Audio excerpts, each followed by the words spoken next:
Heaven Official's Blessing. Chapter 94. Audio source: WuXiaWorldAudiobook.com. Pregnant with evil, a new wave disturbs peace. He was probably devoured, Xie Lian said.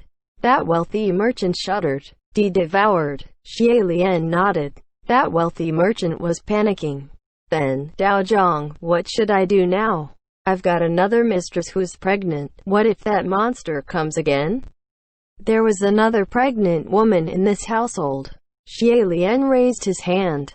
Calm down. Let me ask another question. Does the madam remember where she met the child in her dream?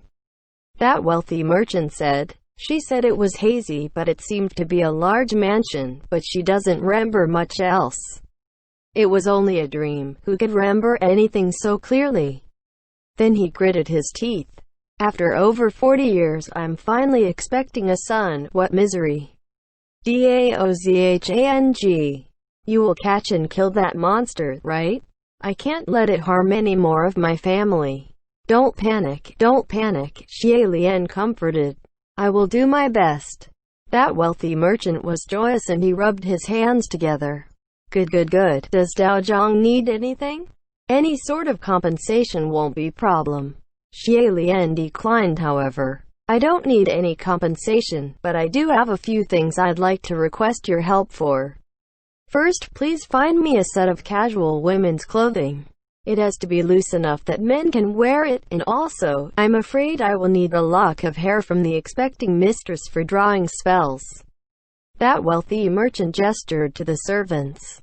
You taking this down? Xie Lian continued. Second, please advise your expecting mistress to sleep in a different chamber, but no matter where or when, if she should hear the voice of a strange child calling her, Mom, do not answer. Absolutely do not answer, best if she doesn't even open her mouth. Even though when people dream, they often don't realize they're dreaming. Their senses and awareness dulled, but if you repeatedly remind her next to her ear, have it deeply ingrained in her mind, maybe it would work. That wealthy merchant acknowledged the instruction. Xie Lian then said, Third, I have 2 little ones out with me today. Please take care of them and give them something to eat. Small things like that. Never mind 2 requests, even 100 of them, and I'll do it for you. That wealthy merchant exclaimed. Finally, it's come to the most important item. Xie Lian said. 4. He took out from his sleeves a protection charm blessed by Puqi Shrine, and passed it up with both hands, speaking in a solemn tone. Please take this protection charm and yell, Your Highness the Crown Prince, please protect me. That way, this whole affair will be marked under the title of my shrine. That night, Xie Lian once again changed into women's clothes. Although he was no stranger to cross-dressing by now, it was still his first time pretending to be pregnant woman. It didn't take him half the incense time before he was made up. He stuffed a pillow into his belly, then took that lock of hair from that expecting mistressing and hid it into the pillow, and laid on the bed. He was calm and composed, slowing his breathing, and it didn't take long before he fell deeply asleep. An unknown amount of time passed before Xie Lian slowly opened his eyes. Before his vision was no longer the bedchamber of that wealthy merchant's mistress, but an exquisite pavilion. Xie Lian's first reaction was to feel whether if Feng Xin was still next to him, and when he felt it, he relaxed. Feng Xin was a sacred sword after all, so it was tied tightly onto his person. He slowly sat up but felt the bottom of his palms to be sticky. And when he raised his hands to look, he found himself lying on a bed that was covered by terrifying large pools of blood, not yet dried, dyeing half of his body red, shockingly alarming. Xie Lian was used to seeing strange sights, so he got off the bed, walked a couple steps, and suddenly felt something fell off of his person. He looked down and it was that pillow, and he hastily picked it up and stuffed it back into his belly anew. When he took another couple steps, his belly fell again, so Xie Lian had to keep holding onto it with both hands as he looked around. Having grown up in a palace, he was influenced by the things he saw and heard, unconsciously absorbing his surroundings. When it came to beauty, Xie Lian had his own set of judgments. This little establishment, to him, might be exquisite, but it was filled with an air of fragrant enticement, so if he had to guess, this might be a restaurant or a place of entertainment. Also, in comparison to the style of architecture of the day, this style was really quite old, very much like a building from hundreds of years ago, but he couldn't tell where. Thus, this was unlikely to be the haunting of the fetus spirit aborted by that wealthy merchant. This was because when evil spirits create illusions, they could only use what they know. It was obvious that an old establishment of centuries old could only come from evil spirits equally old. After having walked around once, there was no one, and Xie Lian returned to the chamber where he first laid. It was a woman's bedchamber. There was a chiffonier, the drawers could be pulled out, and inside were baby clothes and such toys like dolls and rattling drums. Xie Lian checked each item carefully and found they were all brand new, indicating the lady of this room loved and cared for those objects. Meaning, to this child, this woman was full of love and affection. He rummaged around some more, and suddenly, Xie Lian was taken aback. In those baby clothes was a protection charm, and that protection charm was his. Flabbergasted, Xie Lian had to verify thrice. It wasn't a mistake. It was very much his protection charm. And it wasn't the same simple protection charm he went up the mountains to pick herbs for, sewed, drawn, then tied with a red thread by his own hands. This was the protection charm that 800 years ago, at the peak of the prominence of the Prince of Xianle, almost everyone in the country owned.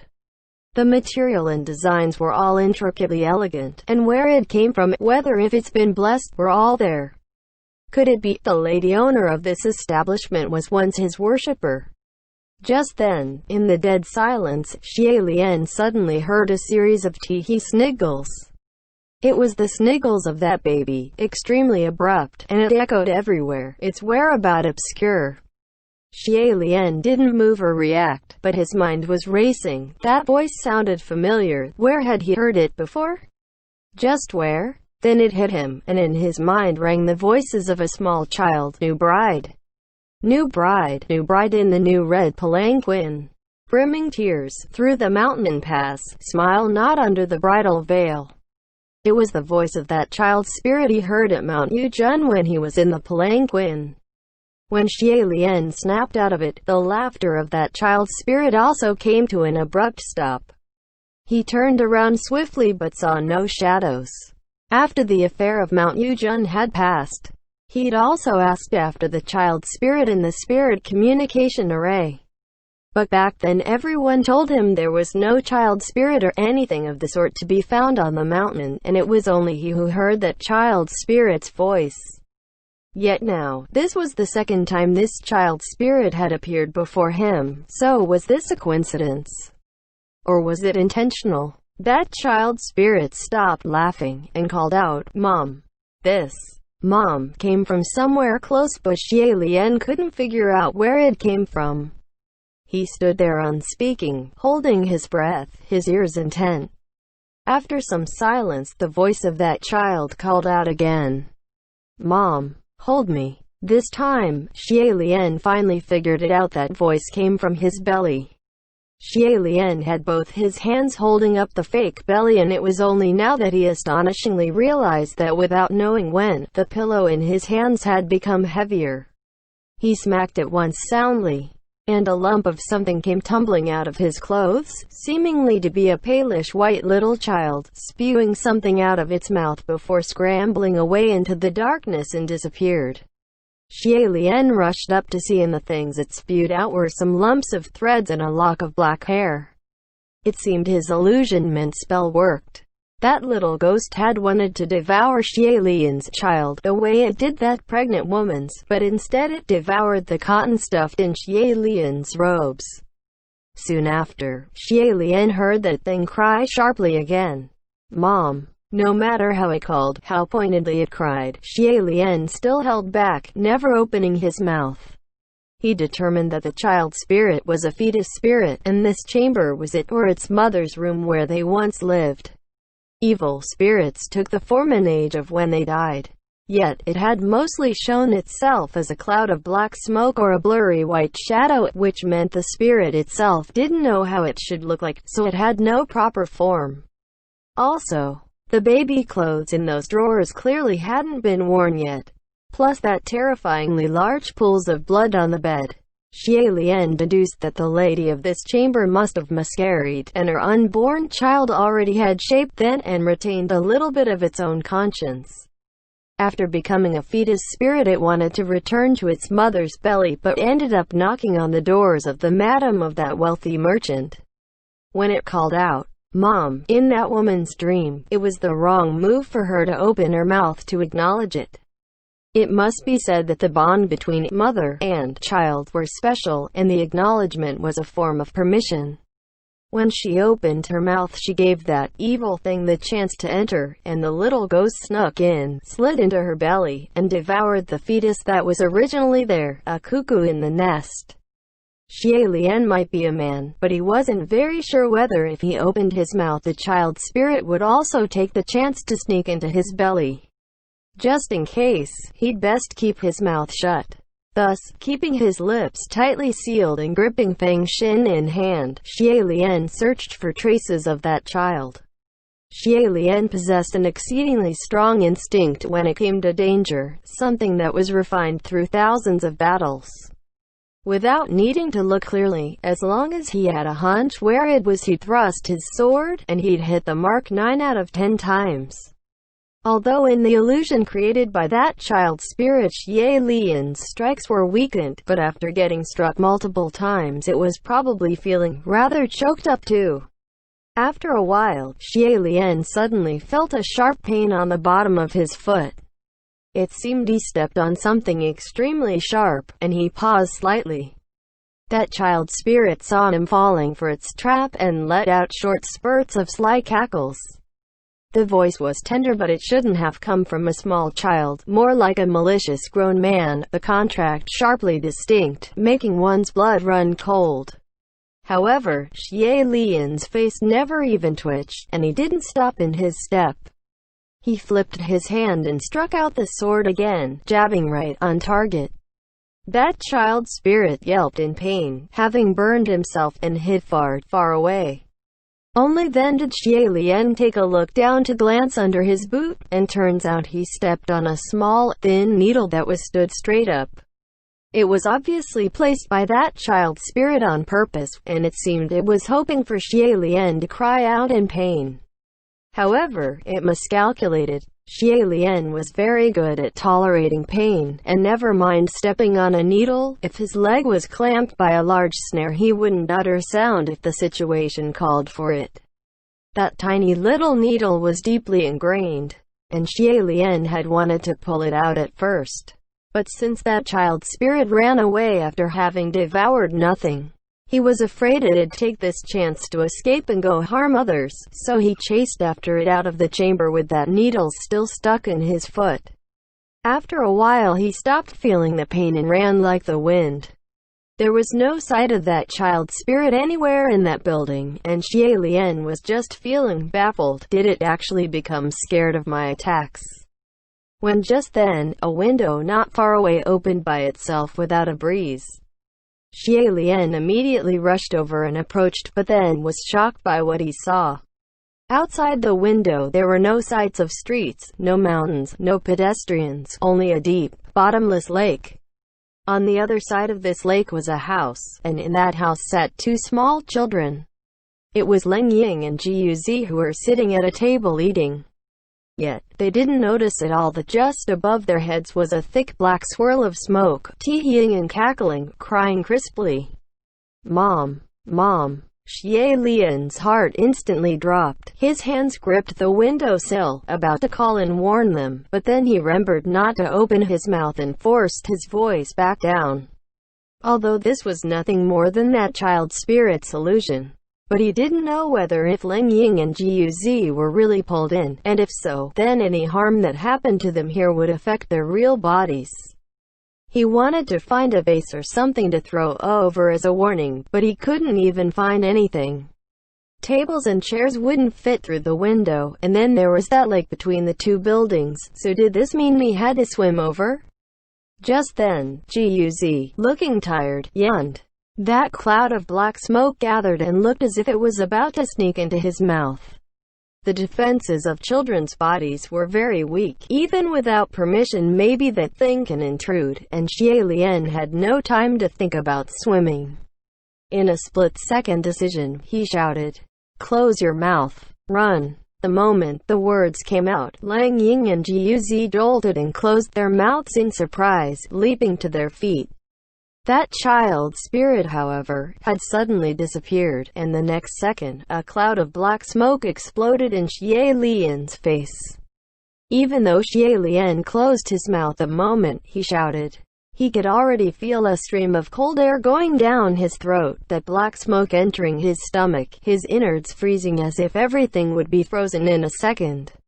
Xie Lian gritted his teeth, hastily tore apart a few protection charms, took out the herbs and charmed papers within and chewed them with force, swallowing them. It didn't take long before his throat itched, and that cloud of black smoke was retched out. Xie Lian covered his mouth with his sleeve, coughing non-stop, choking with tears, and his mind was rapidly trying to think of a way to counter it.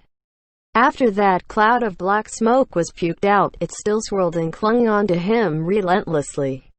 Thus Xie Lian pressed onto the windowsill, raised himself up and leapt, jumping into the lake outside. Splash! And Xie Lian dunked deep into the heart of the lake. He held his breath, crossed his legs and arms, and assumed a sitting position, musing, letting his body slowly sink into the bottom of that freezing lake.